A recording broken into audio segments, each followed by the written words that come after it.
Hey guys, how's it going? Jason Station here. Welcome back to the channel. So with 1 week left in the season, where the ladder is going to reset, we have a really, I think, cool meta, even thriving, a very mid-range meta, even thriving with the strong presence of Ionia decks such as TF Nami, TF Lee, whatever it is, and Akshan Lee, and even some other stranglers here and there. We have some pretty fresh meta despite what it seems to be just dominated by some of the top decks out there. And I want to introduce you guys 7 decks out there to finish the season strong, whether or not you're looking to secure a final spot for the seasonals, achieve that rank that you want to hit before the end of the season, or just have a little bit of fun and try some new things or learn a new deck before we go into the new cards and new expansion. This is the video for you guys. So let's get into it and let's jump into 7 decks to finish season strong. So starting off is probably the star hit of the week, the deck that has kind of sprung out of the mist and has taken over the meta by storm. And this is Fiora Pantheon, the first one of the many different strong mid-range decks that we have seen utilizing the buffed Fiora, now a 4/4 challenger in conjunction with the existing Demacia plus Pantheon kind of package. Now, what this deck has gone that has really surged its power level is not only Fiora being an additional challenger, but we also got the buff to Ayula, now being able to grant Overwhelm or Spell Shield, but granting Overwhelm is something that this deck has traditionally lacked ever since the departure of Zenith Blade from the deck. Wandering Shepherd, of course, is just a very fantastic card overall, being able to proc Faded and giving you a weapon that can give you a very nice keyword like quick attack onto Fiora, or Fearsome to overwhelm your opponent, or just overwhelm in general, or even like Scout on Pantheon can be very good. But I think the card that really ties things together is the Darkened Lodestone. And not only is this a card, equipment, procs Faded, gives your Broadwing or Fiora extra stats, but has a very important aspect of being able to be played as Harazi, which is an 8-mana 7/7 spell shield unit that also boosts the stats and gives keywords over. So if you give Harazi Overwhelm, your supported ally becomes a 7/7 Overwhelm. But having the ability to just play this as an early support card in the early game and then drop as a turn 8 bomb makes this card very good.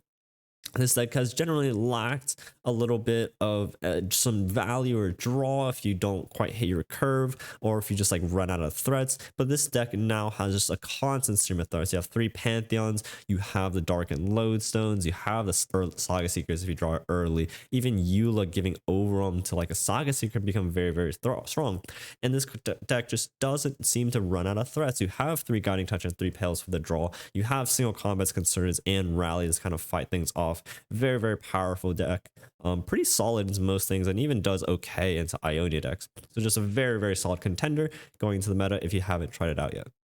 Going to the second deck, of course, we have probably the strongest deck overall. This is Nami Lee Sin. Not really much to necessarily say about this deck, but besides it just being an absolute powerhouse over this entire season, this list has probably finally been optimized and refined into this sort of card set. If you're playing in seasonals where you need to not play, you need to like split Lee Sin into another deck, well, you can just play Nami TF in the same exact list and you'll probably run pretty well. But it's the classic level Nami, play elusives, buff elusives, while also having some of the strongest protection tools out there. We have the Deny, we have the Homecomings, we have the ability to generate more Homecomings or extra copies of Wuju Style or Momentous Choice. And we also have the ability to run Concussive Palm. Now that Swain is into the meta, having a way to just stun Swain in his tracks definitely helps that matchup out as well. Just a very powerful deck. So many different threats in the same way Fiora Pantheon has. You have the Shell, you have the Nami, you have the Lee Sin. If you try to remove Nami, just buff up the elusives and go for lethal. It's a very explosive deck that can just steamroll your opponent if you catch them off guard. And not a lot of decks have a very great way of dealing with elusives, especially into Deny region. So definitely probably the strongest deck. If you guys have not played this yet, well, there's no time like now to pick it up. Next deck, we have Norra Swain, which is a little bit of a newer construct, but is the best performing Swain deck that we're seeing in the meta. Albeit Norra and Swain have no transparent synergy with each other, just playing this value slash control bundle Noxus deck is yielding quite good results, and also does phenomenally well into any sort of Swain mirrors, simply because you have the ability to play aloof travelers in order to discard your opponent's Leviathans or Swains. Mini Morph also just prime card into things like Lee Sin, also just works against your opponent's Leviathans, things like that. And also just having the ability to outvalue your opponent with cards like Oncologist, giving you extra copies of spells like Ravenous Flock, Disintegrate, Pokesick, which are phenomenal in your deck. And the ability to just generate boards out of nowhere using Norra and Portal Palooza just allows you to apply a lot of board pressure without having to commit too many resources, and it just allows you to grind your opponent out. You still have that sentry for the tempo. You can still level Swain and set up Swain attacking, so you can kind of fork your opponent into needing to deal with Swain or your white board. Just a very, very fantastic deck overall. If you're looking to play something a little bit more controlly, this is definitely a pretty good option. It just has lots of nice removal, group shot pings, and then Flock or Disintegrate to kind of clean up. You can play Wall Up, which is really good with both defensively as well as offensively with Swain. Being able to stun the blocker for Swain allows you to connect pretty cleanly and just generate a lot of value here and there. Definitely a nice little throwback to some of the slower decks or just the more bundle value decks that we have seen, but definitely is doing quite okay into the meta as well. Next up, we have a little bit of a kickback. We have Katarina Gwen, which I think people sort of just forgot about after the hate spike nerf to the card. But this deck is still performing pretty well, having a 55% win rate overall in the meta. It's just a very solid tempo deck that can really just take advantage of some of the slower decks.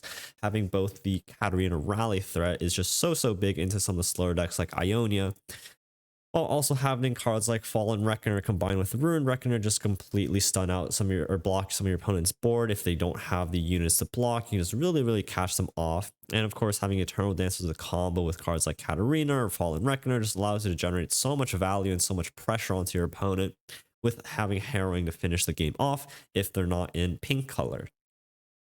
Heat Spike still a phenomenal card even at 2 mana. A little bit worse, but is still very powerful in this very tempo heavy deck. A cool card that I think has seen rounds is Burgeoning Sentinel, the 1-drop.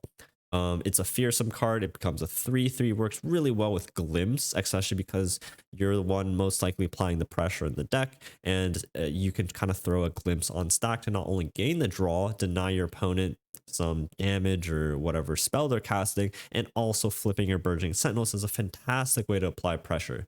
Given the fact that fearsome is a great keyword right now, because not a lot of decks don't really have a good time blocking fearsomes apart from the Demacia decks, this can be a very fantastic deck to catch any of these slower, smaller board-wide boards and kind of just decommission them using both fearsomes, rallies from Katarina, and things like that. Next up, we have an even older throwback. We have Jayce Heimer kind of seeing its way back into the meta. This deck is actually doing very well as well, having, I think, a very solid 55% win rate into the meta.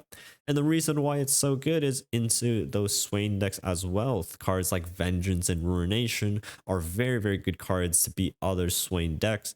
And it's just very fantastic overall. Even into some of the more Demacia decks, you do have the Ruination, the Vent Removal to kind of remove the threats, Aloof Travelers kind of contest. And you have a decent amount of aggression as well if you can gain that board advantage and swing things back. Level Jayce with Shock Blast just applies a lot of pressure. You can give Elusive to Adaptatron and then just create a very big elusive board. Overall, this deck is performing quite well recently. Definitely been seen played in quite a few tournaments leading up to seasonals. And if this is a deck that you enjoyed playing in the past, it's doing quite well right now. So if you want to pick that up right now, then it's doing pretty good.